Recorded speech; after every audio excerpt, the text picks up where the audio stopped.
दिव्य सुधीजन, आप सभी को सादर प्रणाम।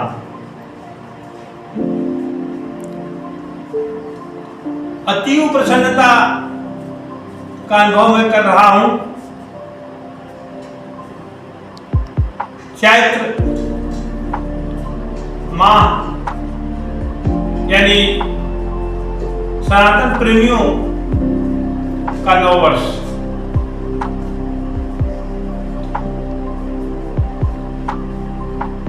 नव वर्ष यानी एक विशेष ऊर्जा का अनुभव, एक खास तरंग का अनुभव और जीवन के प्रति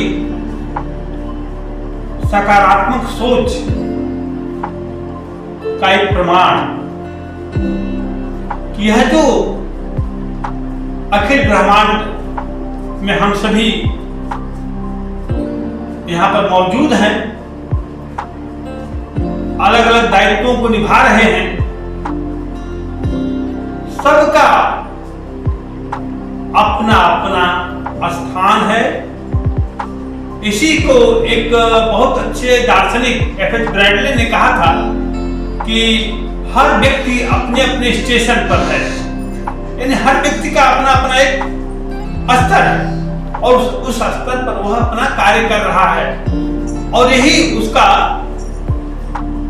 धर्म होना चाहिए, जिसको श्रीमद् भगवद गीता में स्वधर्मे निधनम श्रेय, अपना अपना धर्म यानी स्वधर्म यानी अपना स्वभाव, गुणा गुणेषु वर्तन्ते यानी हर व्यक्ति में अपनी अपनी एक विशिष्टता गुण है और उसको व्यक्ति ही समझ सकता है, दूसरा उससे अवगत हो भी सकता है, नहीं भी हो सकता है। तो मेरा भाव यह है कि यह जो सनातन प्रेमियों का नववर्ष है,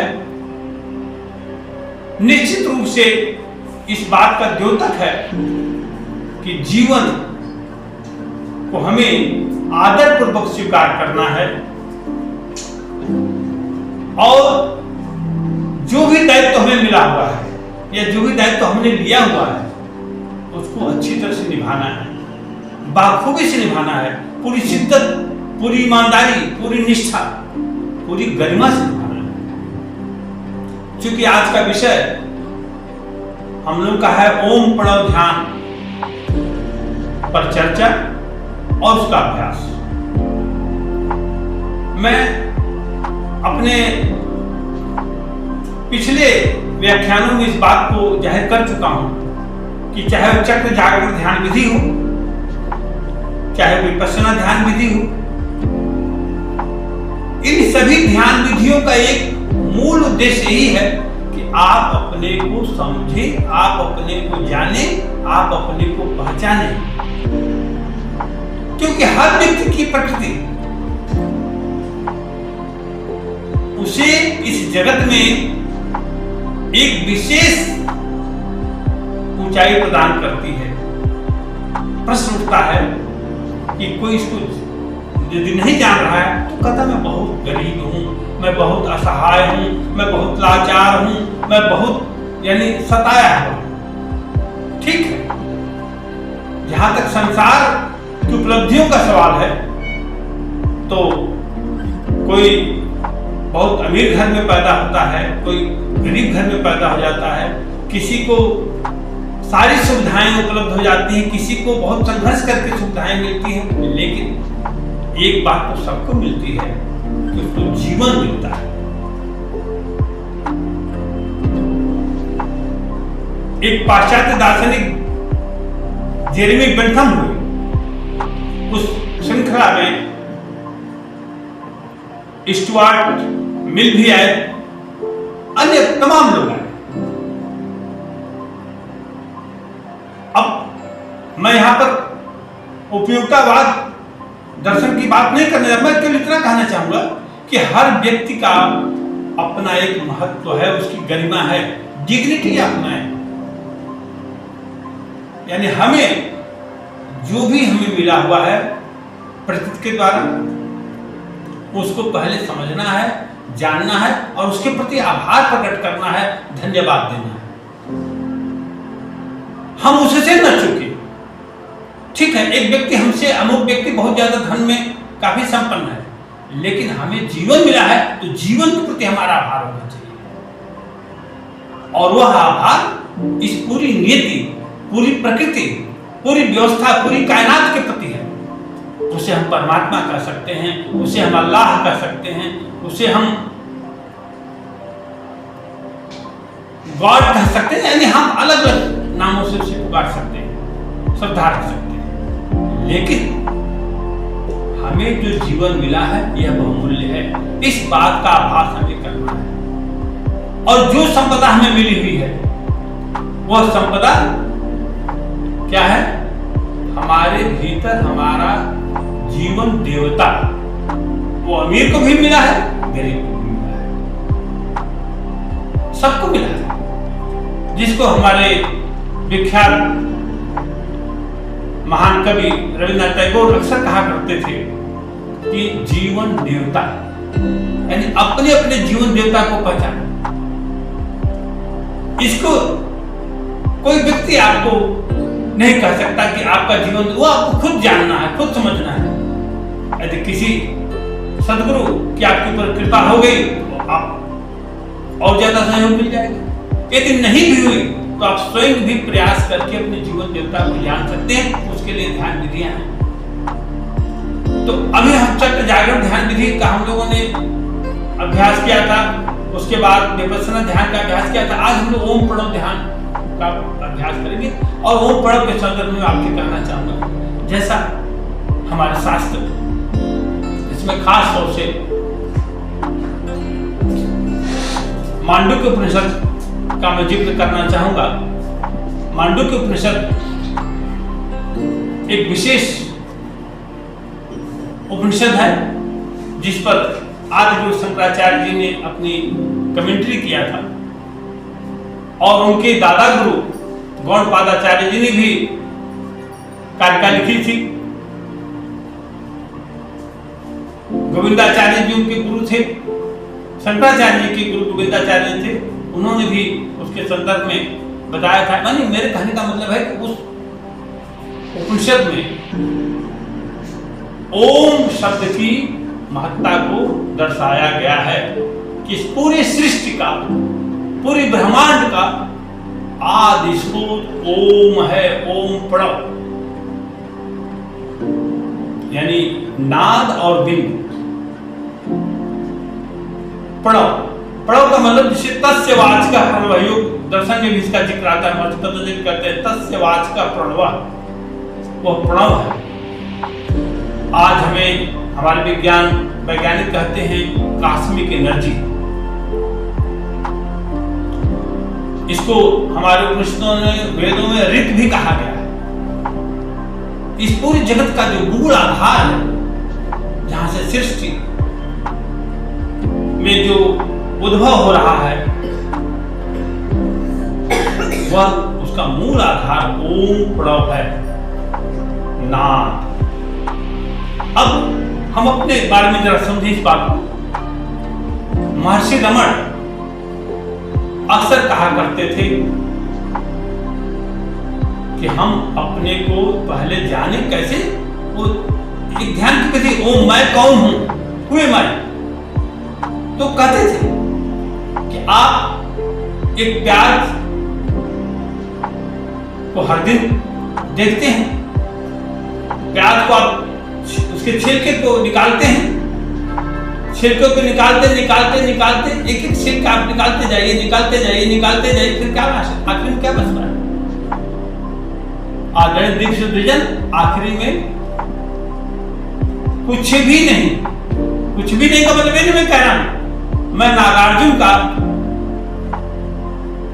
या शून्यवाद को मैं नहीं कर, नथिंगनेस मैं प्रतिपादन कर रहा हूं। वहां अस्तित्व है, वह अस्तित्व है जो अब हमारे अस्तित्व है, लेकिन उसको हम देख नहीं पा रहे हैं। जैसे मैं कहूं आपसे कि परमाणु का जो संघात है, अणु और परमाणु में इलेक्ट्रॉन, प्रोटॉन, न्यूट्रॉन, अब क्वार्क की हम बात लगे हैं करने, तो आप इस आंखों से आप क्वार्क को नहीं देख पाएंगे। मेरा भाव यह है कि कॉस्मिक एनर्जी जो ये पूरे ब्रह्मांड में निश्चित है, जो व्याप्त है, उसको हम अपनी आंखों से नहीं देख सकते हैं, लेकिन हम उसको महसूस यदि करना चाहते हैं तो हम ओम प्रणव साधना के द्वारा उसको हम महसूस कर सकते हैं। यानी अपनी चेतना का हम पूरा विस्तार कर सकते हैं, उसको व्यापकता प्रदान कर सकते हैं, और उस व्यापकता को प्रदान करने में फिर हम देखेंगे कि हम एक दिन उसी स्थिति में आएंगे, अहम ब्रह्मास्मि चिदानंद रूप शिवोहम शिवोहम, चिदानंद रूप शिवोहम शिवोहम, यानी मैं शिव ही हूं।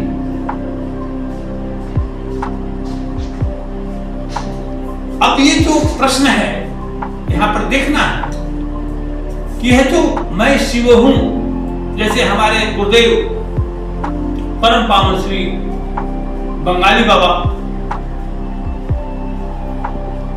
को जब हरिद्वार स्थित भोलानगरी आश्रम में उन्हें ज्ञान प्राप्त हुआ, ज्योति दर्शन हुआ, तो उन्हें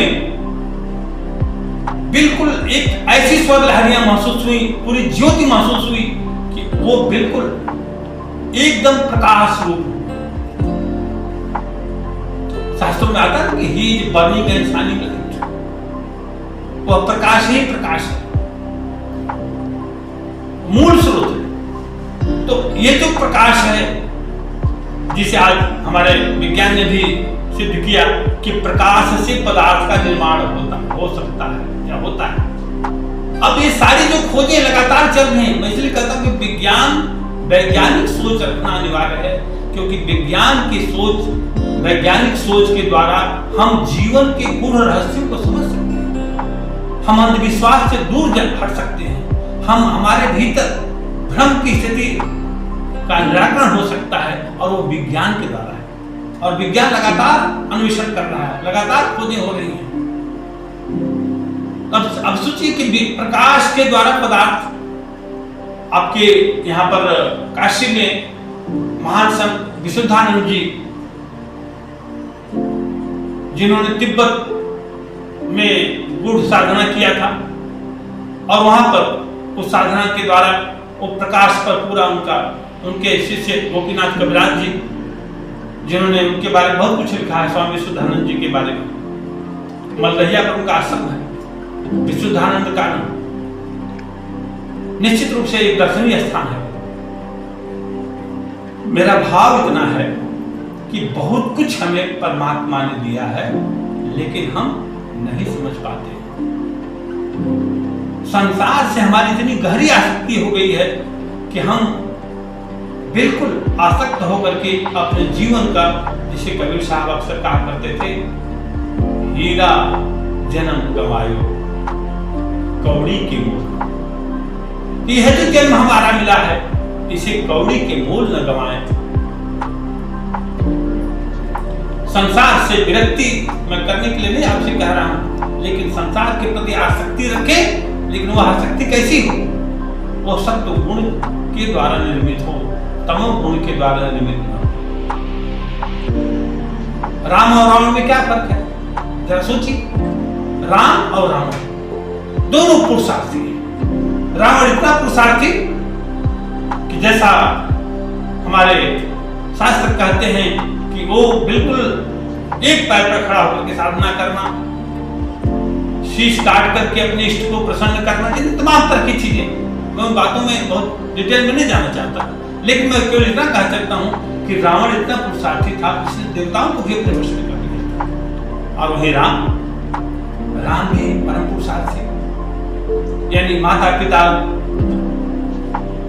यानी पूरा अयोध्या राज्य सुख वैभव छोड़ करके जंगल में अपने वचन को पूरा करने के लिए भटकते रहे और सीता जी का हरण हो गया, फिर भी वो घबराए नहीं और लगातार संघर्ष करते रहे और अपने ज्ञान विज्ञान, अपने पुरुषार्थ, अपने ओज से उन्होंने असंभव को भी संभव करके दिखाया।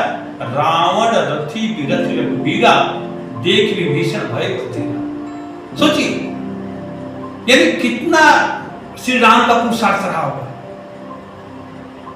अब दोनों फर्क क्या हुआ? एक पुरुषार्थ स्वार्थ से जुड़ गया, मैं सोने की लंका बनाऊंगा। एक पुरुषार्थ जगत के कल्याण के लिए है? जब मर्यादा पुरुषोत्तम श्री राम ने जंगलों में वनों में देखा कि ऋषियों को सताया गया है, ऋषियों की नरकंकाल मिले, तो उन्होंने प्रकरण दिया क्या, मैं इस धरती को राक्षसों से मुक्त कर दूंगा। ये क्या भाव था? ये दैवी यानी सत्व गुण से एक पुरुषार्थ जुड़ा और एक पुरुषार्थ तमोगुण से जुड़ा। दोनों का फर्क समझ लें। तो मैं आदरणीय दिग्विजयजन आप सभी को आह्वान करता हूं कि आप खूब पुरुषार्थ करो, हरकुलिस की तरह पुरुषार्थ करो, दिन रात पुरुषार्थ करो, लेकिन ध्यान रखो कि पुरुषार्थ सत्व गुण से जुड़ा होना चाहिए।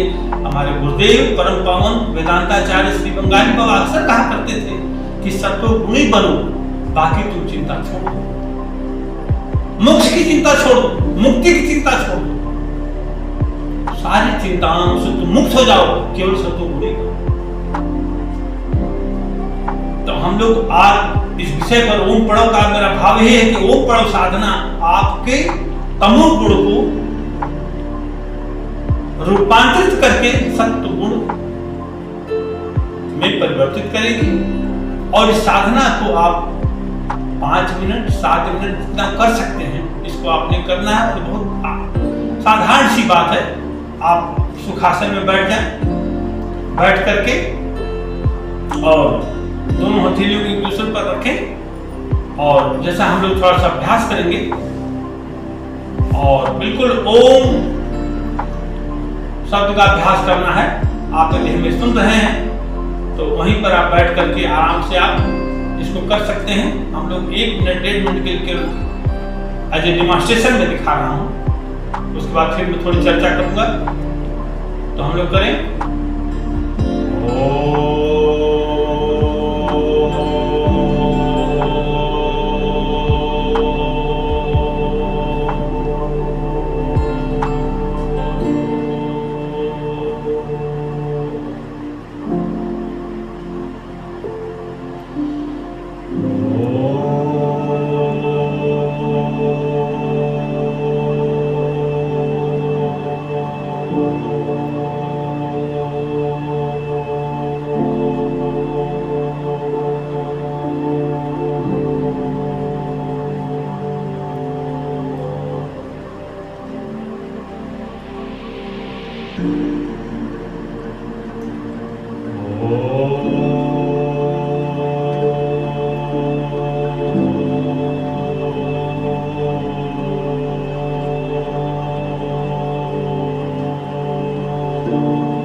पूरे अस्तित्व के प्रति आप आभार प्रकट करें।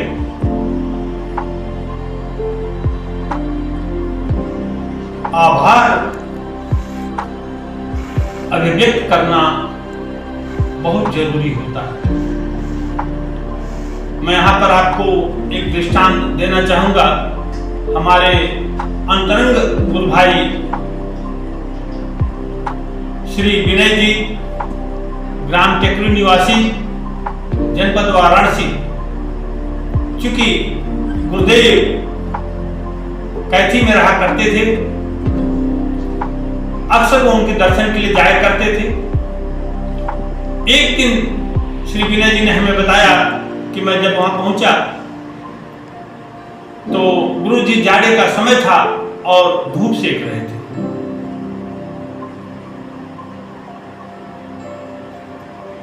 गुरु जी ने कहा, विनय जी ने कुछ प्रश्न किया और शायद गुरु जी ने उनसे कहा कि देखो, यह जो आनंद है, यह जो प्रकृति की दी हुई संपदा है, इसका कितने लोग उपयोग कर पा रहे हैं, कितने लोग उपभोग कर पा रहे हैं।